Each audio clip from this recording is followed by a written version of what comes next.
Selamat pagi pemirsa, apa kabar Anda di pagi hari ini? Senang sekali saya Graciela Taime dapat menjumpai Anda dalam Berita Papua. Sejumlah berita menarik dan teraktual telah berhasil dirangkum tim redaksi kami. Berikut 3 berita utamanya hari ini.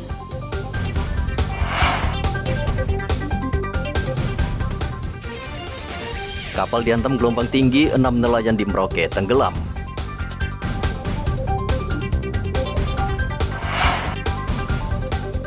Polda Papua Barat sita puluhan satwa dilindungi dari penyelundup.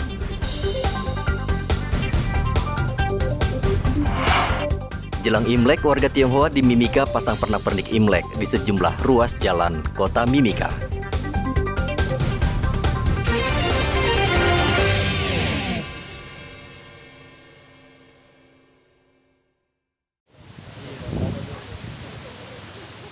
Sebuah kapal nelayan tenggelam di perairan selatan Papua pada Kamis kemarin. 6 anak buah kapal berhasil menyelamatkan diri setelah terombang-ambing di laut selama 5 jam. Kapal yang dinakodai Alexander ini berangkat sejak Kamis pukul 3 dini hari dan bertolak ke Kali Torasi di perbatasan RI dan PNG untuk mencari ikan. Namun baru sekitar 1 jam perjalanan, kabut tebal menyelimuti perairan sehingga jarak pandang menjadi terbatas. Kapal akhirnya menabrak beton mercusuar pertama di muara. Nahkoda kapal berusaha menurunkan jangkar untuk memperbaiki posisi kapal, namun tiba-tiba ombak besar setinggi 4 meter datang menghantam kapal. Dan seketika itu pula kapal terbalik dan tenggelam. Ya, karena kabut jadi saya tidak lihat depan. Oh, kamu nabrak apa tidak? Tidak, karena sedangkan mau tabrak yang lampu tadi dan menghindar tandas. Dihantam gelombang.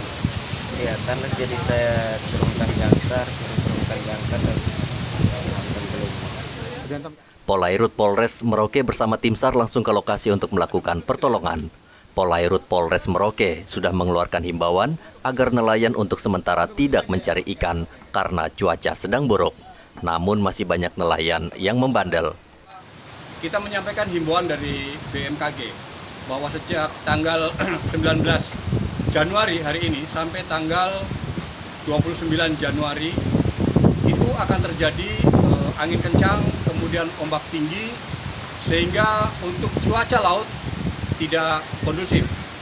Oleh sebab itu, saya mengimbau kepada masyarakat untuk bersabar, jangan melaut dulu, kita jaga keselamatan kita supaya tidak terjadi hal-hal yang tidak kita inginkan. Kami sudah melakukan patroli, pengecekan di sepanjang pesisir Pantai Lampung 1, dan nanti kami akan ke pantai lain untuk selalu memberikan himbauan kepada masyarakat. Satuan Polisi Air dan Udara Polres Merauke akan terus berpatroli di kawasan pesisir pantai di Merauke. Para nelayan juga diimbau untuk terus memantau perkembangan cuaca yang dikeluarkan BMKG secara berkala. Muhammad Ridwan melaporkan dari Merauke, Papua Selatan.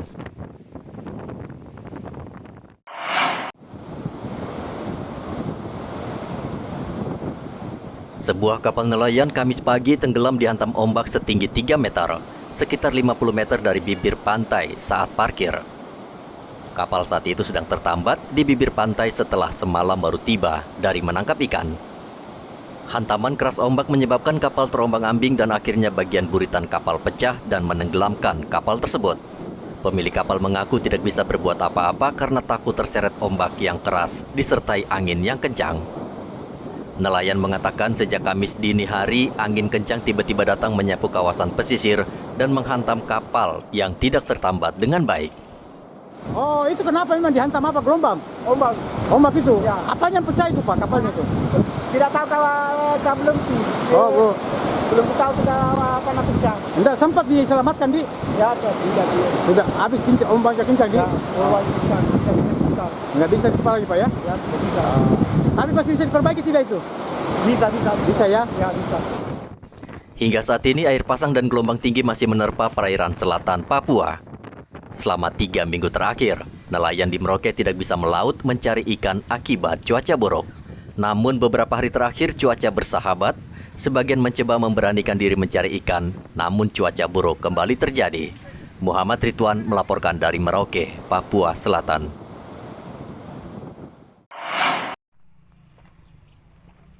Kepolisian Resort Nabire mengungkap penyebab kebakaran yang terjadi di Fakultas Fisip Universitas Wiyata Mandala Nabire. Dari hasil olah TKP dan pemeriksaan sejumlah saksi, polisi memastikan penyebab kebakaran disebabkan korsleting listrik yang terjadi di ruang fotokopi.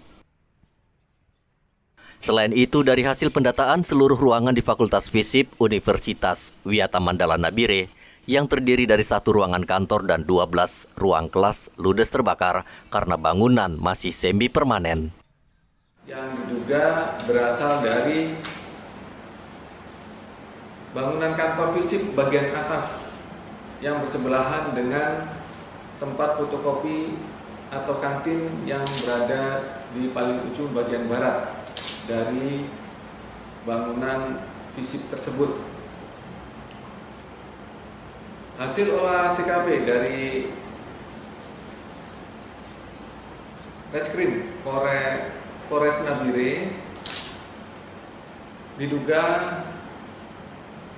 kebakaran dipicu oleh hubungan arus pendek dan api cepat menyebar karena bangunan Fisip USBI yang tersebut merupakan bangunan semi permanen. Universitas Satya Wiyata Mandala Nabire terbakar Rabu lalu. Api dengan cepat membesar dan membakar 13 ruangan, yakni 1 ruangan kantor Fisip dan 12 ruangan studi. 2 jam api kemudian baru bisa dipadamkan setelah 1 mobil water cannon milik Polda Nabire dikerahkan untuk membantu warga memadamkan api. Tidak ada korban jiwa dan luka-luka dalam peristiwa kebakaran tersebut. Arthur melaporkan dari Nabire, Papua Tengah.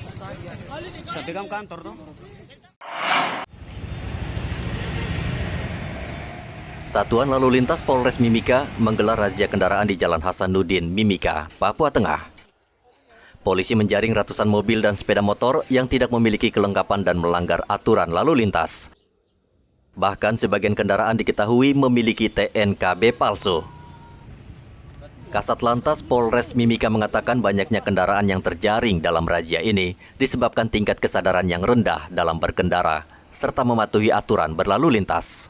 Dari hasil giat sweeping atau 21, kita temukan beberapa kendaraan baik roda 2 maupun roda 4 yang tidak dilengkapi oleh surat-surat dan pengendaranya kebanyakan tidak memiliki SIM, serta banyak kendaraan yang menggunakan TNKB palsu. Seperti contoh ada TNKB yang masih bukan TNKB, maksud kami PCKB yang masih plat putih, artinya kendaraan baru, tapi dari luar dari wilayah Sulawesi. Itu yang kami amankan sementara untuk mencari tahu kenapa bisa kendaraan tersebut sampai ke Papua. Ini masih plat putih atau PCKB. Kalau yang plat luar yang masih PCKB 1, tapi ada beberapa unit yang menggunakan TNKB palsu. TNKB palsu artinya dia membuat sendiri. Dari situ kami mencurigai kemungkinannya berarti kita masih selidiki apakah itu kendaraan bodong atau bagaimana, kita masih selidiki dan kita sudah amankan.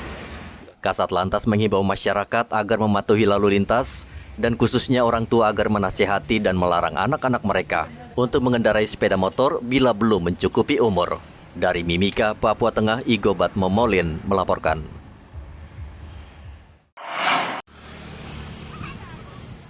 Warga Tionghoa di Kabupaten Mimika, Papua Tengah bersiap menyambut Tahun Baru Imlek yang jatuh pada hari Minggu pekan ini.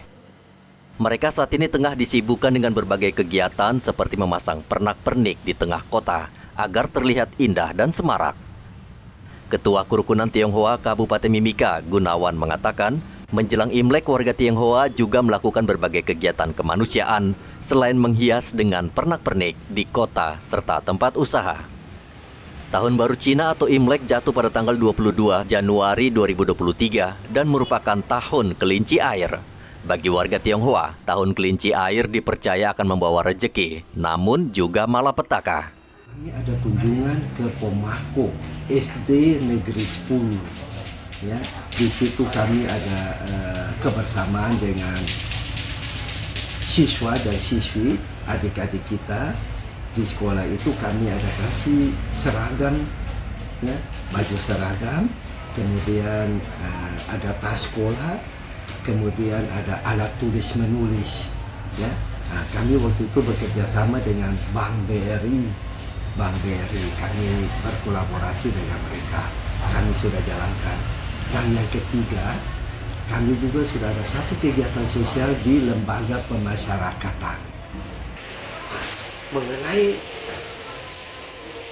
komunitas Tionghoa di Kabupaten Mimika.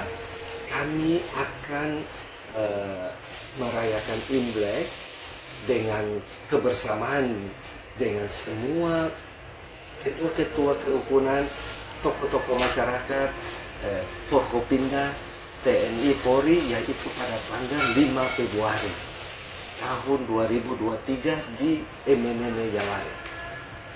Jadi kami ada perayaan yaitu pada tanggal 5 bulan 2. Gunawan juga menghimbau seluruh warga Tionghoa di Timika untuk selalu mendukung program pemerintah dan menjaga ketertiban dan keamanan di Kabupaten Mimika. Dari Mimika, Papua Tengah, Igobat Momolin melaporkan.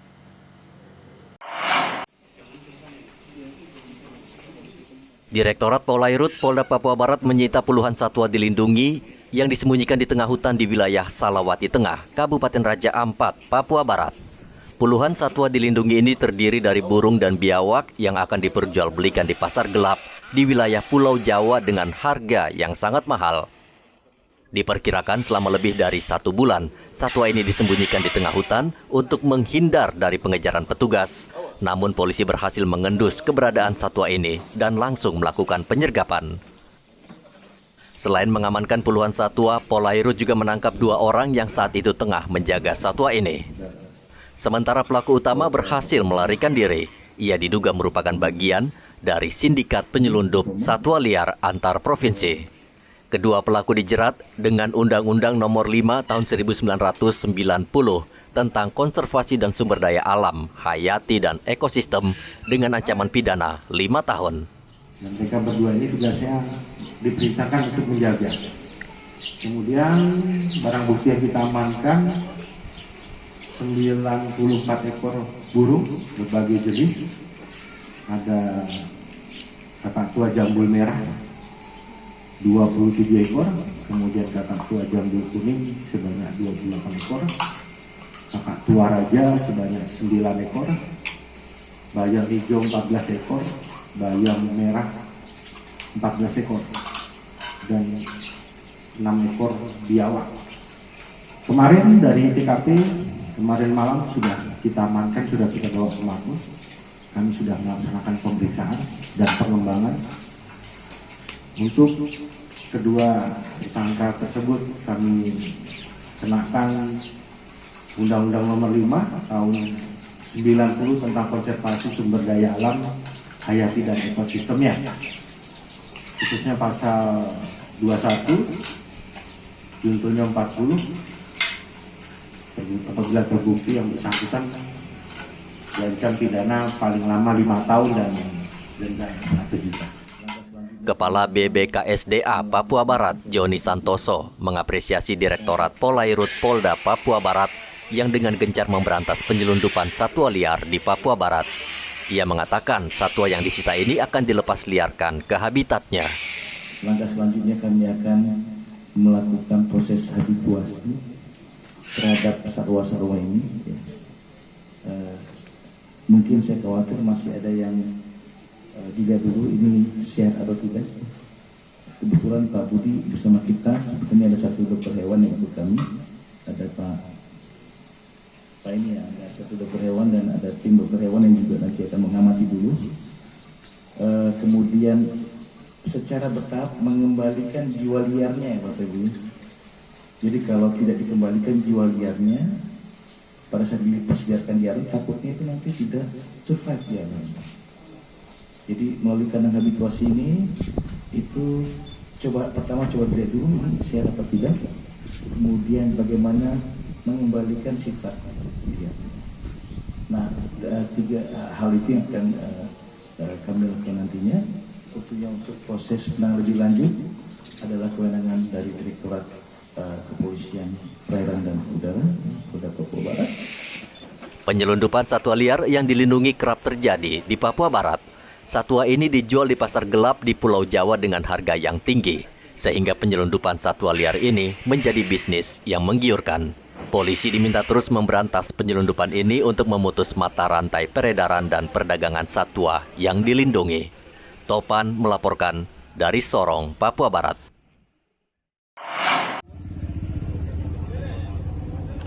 Kapolresta Jayapura Kota Kombes Victor D. Makbon membantah adanya unsur sabotase dalam peristiwa kebakaran rumah dinas Kapolda Papua.